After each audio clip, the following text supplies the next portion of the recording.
မင်္ဂလာပါအားလုံးတော့ခုနှစ်သားသမီးတို့ကောင်းပေါင်းတို့မင်္ဂလာပါခင်ဗျာ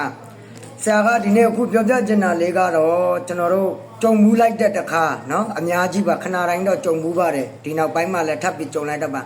ဆရာတဲ့ကျမကတဲ့အသက်မပြည့်သေးဘူးတဲ့ဘေရင်မေးလို့ရသလားတဲ့ဘေရင်လောကမှာ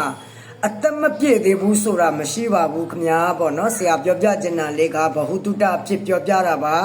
ကျွန်တော်တို့ကလေးတယောက်ဘဝမှာတောင်မှကလေးမမွေးခင်ကလေးကကိုဝင်ဆောင်တဲ့အချိန်ကစပြီးတော့ဟုတ်လားဒီကလေးဒီကိုဝင်ဆောင်ဘဝမှာဘာလေးမွေးလာမလဲယောက်ျားလေးမွေးမလားမိန်းကလေးမွေးမလားဟုတ်လားဘယ်နည်းမွေးရင်ကောင်းမလဲဆိုတဲ့အခါယူတာမျိုးတောင်မှလုပ်လို့ရပါတယ်အကယ်၍အဲ့လိုမွေးပြီးပြီးဆိုရင်ရောကလေးဘဝကလေးကကလေးတယောက်ကိုမွေးပြီးသွားတာနဲ့ကျွန်တော်တို့ဒီ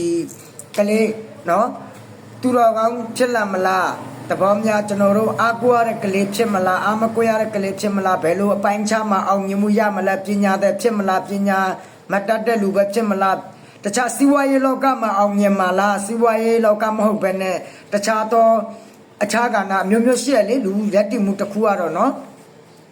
သာသနာပေါင်းထဲမှာအောင်မြင်မှာလားစားသဖြင့်အမျိုးမျိုးပါပဲရှိတယ်အဲ့လိုတွက်ချက်လို့ရတဲ့ဤပညာရဖြစ်ပါတယ်ဘေရင်ကဒါကြောင့်မို့လို့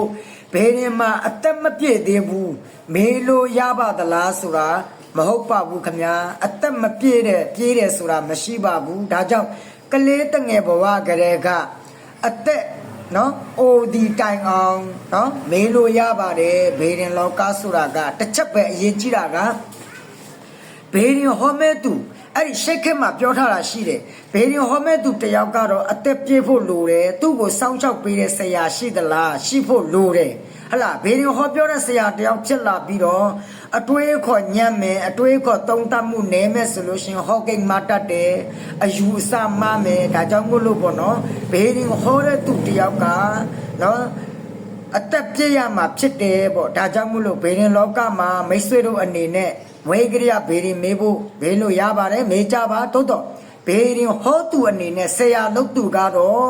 ပညာတဲ့ဖြစ်နေရတဲ့ဘဝမှာအသက်ပြည့်ရမှာဖြစ်ပါတယ်ဒါပေမဲ့ဒီခေတ်ဒီကာလမှာတော့ဒါတွေမရှိတော့ဘူးဒါရှေးတုန်းကစကားတခွန်းကိုကျွန်တော်ပြောပြတာဖြစ်ပါတယ်ရှေးတုန်းကတော့အသက်ငယ်ရွယ်သူဆိုလို့ရှိရင်ဘေရင်မဟောခိုင်းပါဘူးပေါ့နော်အခုအချိန်မှာတော့ကျွန်တော်တို့အမျိုးမျိုးတွေပေါ်နေတဲ့အတွက်ဒါတော့ဆိုလိုတာမဟုတ်ပါဘူးဒါသူများကိုလည်းပုတ်ခတ်တာမဟုတ်ပါဘူးရှေ့ရိုးစကားရှိတာလေးကိုဆရာအနေနဲ့ပြောပြတာဖြစ်ပါတယ်เนาะဘေရင်ဟောသူသည်အသက်ပြည့်ရမှာဖြစ်တယ်ဘေရင်မေးသူသည်မွေးကလေးကအိုတဲ့အထိဘေရင်မေးလို့ရပါတယ်အဲ့တော့ခုနှစ်သားသမီးတို့ကျမ်းမာချမ်းသာခြင်းပြည့်စုံကြပါစေ